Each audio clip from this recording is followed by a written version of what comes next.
Hello all, Munch here. How you doing? You alright? Welcome to another episode of my FM19 Aston Villa save. Bet that intro threw you off a little bit. It's not my usual thing. Ooh, aren't I a rebel?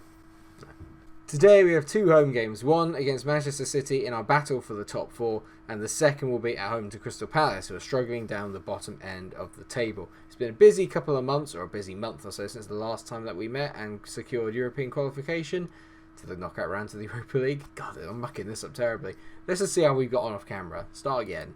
So, since last time that we met and we got back-to-back wins against Zorya and Brentford, we actually then got a win against Manchester United at home. Very, very good result. Jordan Henderson getting his first goal for the club there as well. Great scenes. After that, not brilliant. Lost 7-3 to Spurs in an absolutely barnstorming game. Jack Lancaster managed to get himself a hat-trick, but Bruno Fernandes had to outdo him and get 4. Bird, Chalov and Dele Alli all added into that one there. We just fell apart really. We were 3-1 ahead and then just collapsed. I have no idea what happened. It wasn't great. Not a good day for the back four. Since then though, things have tightened up. We beat Burnley 3-0 away at Turf Moor, then beat high-flying West Brom 4-1 away at the Hawthorns to kind of knock them a little bit in their pursuit for the top four. And then the backup brigade literally just secured a 2-0 win over Sunderland to take us into the FA Cup fourth round, where we will be playing Leicester. As I said, City are sort of relatively in the battle for the top four, but they're clinging on by a thread. They are 28 points and 8th in the table, so really they're probably out of it if they lose today. In truth, they're probably already out of it, but you never know with them. They've got such a good squad that they can probably bring it back. We're actually only 5 points off the lead of Leeds and Manchester United, which is kind of unknown territory for us. We've always been like around the top four question, but never really around the title, so it could be a big day today if we actually win these games. It could be a good one. In terms of the team today, then, we are pretty much at full strength. After having a month's worth of injuries on most of our players, we are now looking pretty decent.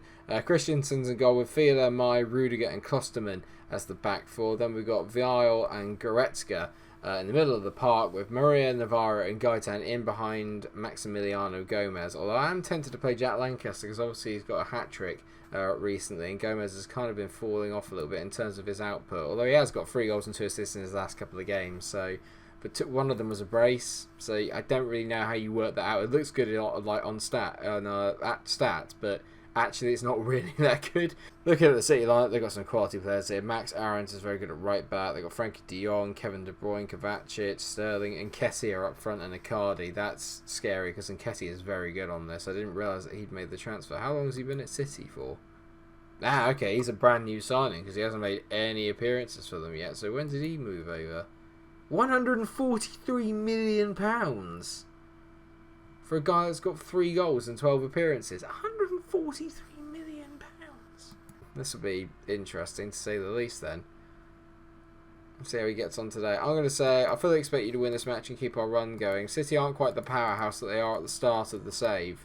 Guardiola is actually still there, so it's kind of fallen apart around him a little bit during his reign, and form at the moment is very good at Villa Park, so I'm hoping today we can put them to the sword. Let us see as we kick off, and Lucas Meyer has the ball. End of the highlight, thank God. No early warning signs for us. Warning. As Nketiah here finds Sterling on the edge of the box, City doing the early probing. Oi oi. As Icardi at the back post, great save by Christensen. Even better save by Christensen to get back to the feet of Icardi. Well done, my man. And we're finding out to control the ball at the moment, which you expect when you play City, especially when they've got the quality that they do. It's weird that they're 8th, and yeah, I look at their team and I think I'd give anything to have that squad. Not that there's anything wrong with R1 either, because R1 is pretty decent. I think R1's a bit younger and a bit more upcoming. In the future, ours might look a little bit like theirs does, but at the moment it's all City. We cannot get out of our own half at the moment. As De Jong finds Ben Chilwell, he passes it back to De Jong, to Kovacic, into Kevin De Bruyne. Do not let him shoot. De Jong finds De Bruyne, but it's a loose ball. Now player Maria on it. Can we launch a counter-attack? We've been on the back foot all game. No, we can't, because Maria gives the ball away to Kevin De Bruyne. Oh, good tackle by Navarro there. Come on, now Gaitan's back in the line today after having a long rest off of injury. Gomez. Oh, is it just wide? So that's one real big chance each, actually, in all fairness. Oh, God. Bloody hell, it's highlight central at the moment. The game is just ebbing and flowing nicely as Raheem Sterling runs at our defence. He skipped around about 5 challenges there. It was a brilliant run, but a pretty tame shot at the end and a good save by Christensen. That was pre-2019 Raheem Sterling. Well, it's been a pretty dull first half in all fairness. Not a lot's really happened other than those two relatively big chances for Eva's Tide. It's not really been a very good game, actually. I think it's one of those tense ones where no one is really willing to budge. I'm going to say you're performing well out there. Just keep playing as you are and the result will come. I don't want to get too angry at them because, in all fairness, we are coming up against, whether the table shows it or not, a superior side in terms of the personnel that they've got. And probably in terms of the manager. I think it's fair to say that Pep Guardiola is a better manager than I am. Right, an hour gone and nothing is happening in this game. That feels like it's going to change. So I'm going to take player Maria off. He's played a very disappointing 6.3 and bring on Alves. I'm also going to bring on Jack Lancaster as well because he's a man for the big occasion. He's been kind of usurped this year by Gomez, but I'd be very happy for Jack to come in, start scoring goals and make it difficult for me again to drop him. Corner. Jack Lancaster, he's at the bar. Oh, how has he not scored? Oh, it would have been a masterstroke. Bought him. How is that not over the line? Oh, bullshit. We're all over City now as Navarro gets the ball here on the 18-yard box. Drills it in. It's his 11th goal of the season. Another stellar season from Robert Navarro. Bang! 1-0 to the Villa. Massive, massive goal. Massive goal. Fila, great throw in here as it's snowing. I didn't realise down at Villa Park. And Navarro absolutely drills that past the goalie. I believe it is still Edison, is it? It looks like it. No, it's Bazunu. Unbelievable. I praise the boys for that as well. That is a huge goal. Huge goal in the context of our season. But it's not over yet. Navarro on the ball again. Drifts inside again. Hits it. Oh, he just didn't wrap his foot enough around it. Klosterman into Rudiger, finds Vile. Lovely spread of the play out to Alves. Alves chips over the top. Jack Lancaster's through to finish the game. Oh my god, what a woeful finish. Absolute travesty of a finish. That was shocking from Jack. I can't ever feel if that was Gomez, that was in. Gaitan, down to Navarro, Gaitan, Goretzka. Alves hits it, hits the post. Someone. We never get to the rebounds. Never get to the rebounds off the keeper off the post. We've been absolutely dominant in the second half. We're flexing our muscles in the race for the top four and maybe in the race for the Premier League. A 1-0 win to Aston Villa takes us 2 points behind Manchester United at the top of the table. I'm going to passionately say, well done lads, that was a good win for us. The back four suddenly beginning to just grind out those clean sheets apart from the 7 we conceded against Tottenham. Palace are up next and they're still struggling down in 17th as well, so this is a really good opportunity for us to not rest up the team but maybe rotate a little bit and also keep plugging away, because like I said, 2 points now off the top. We couldn't, could we? Important news that Jerry Tossum has now signed a brand new contract. He was going to run out next summer, but I've managed to keep him on. He's now valued at £12 million. He's beginning to get a little bit more involved now. He's got 1 goal so far to his name this season, but it's the actual level of performances he's putting in are very good. Even off the bench, he's still playing at no less than a 6.6, which isn't too bad at all. And you can tell here he's got a lot of potential for him.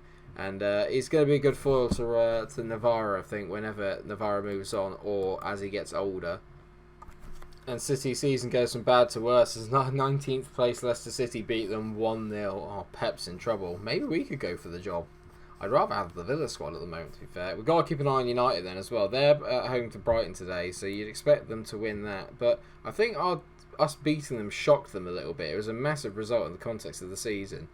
But we can only control what we can control, which is in getting 3 points against Crystal Palace today. I've made 3 changes to the squad. Jack Lancaster comes in for Maximiliano Gomez up front. We had a very poor game in the last one, so it's only fair for me to give Jack a run.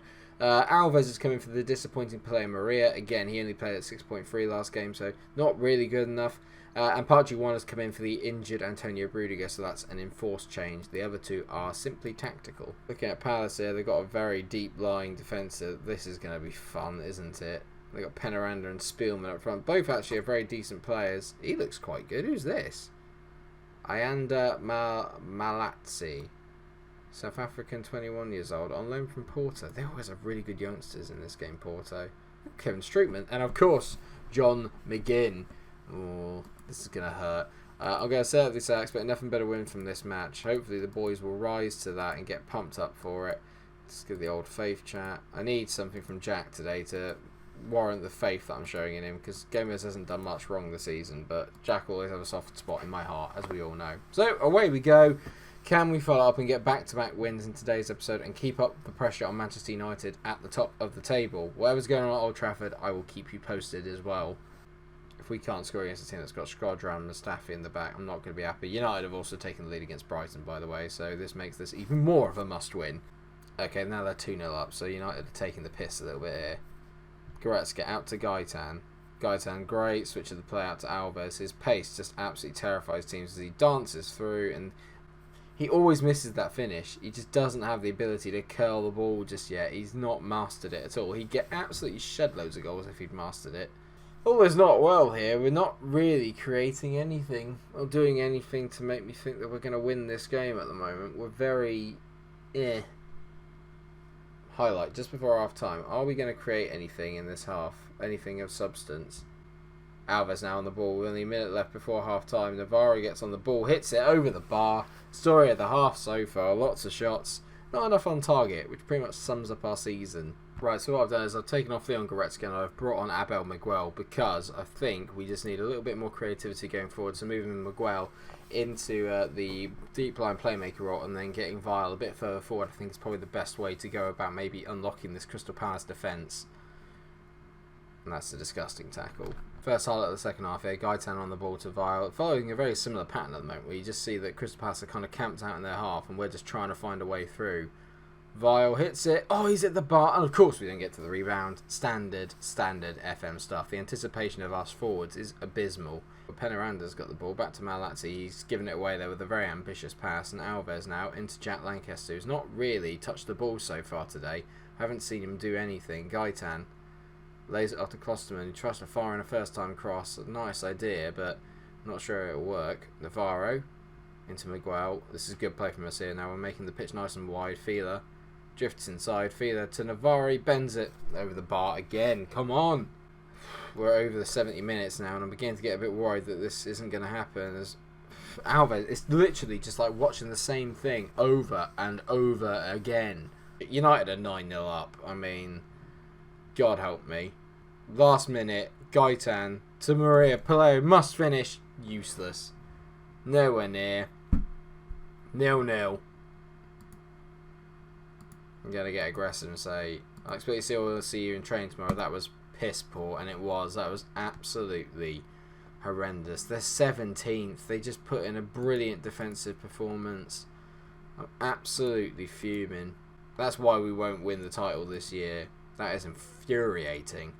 Takes us 4 points behind United, and they have a game in hand, and the teams behind us all have games in hand as well, so it's beginning to get very nervous. If you're a Villa fan, it's going to be very tight for the top four this year. Very tight indeed. Well, there's only one place to come back, really. It's got to be for the Bilbao games in the knockout of the Europa League. So what I think we'll do is we'll come back for... Let's go Everton at home and Bilbao away then and see how those games go. It's naturally the only place to come back. The Europa League now is going to get quite exciting. It might be our best way into the Champions League.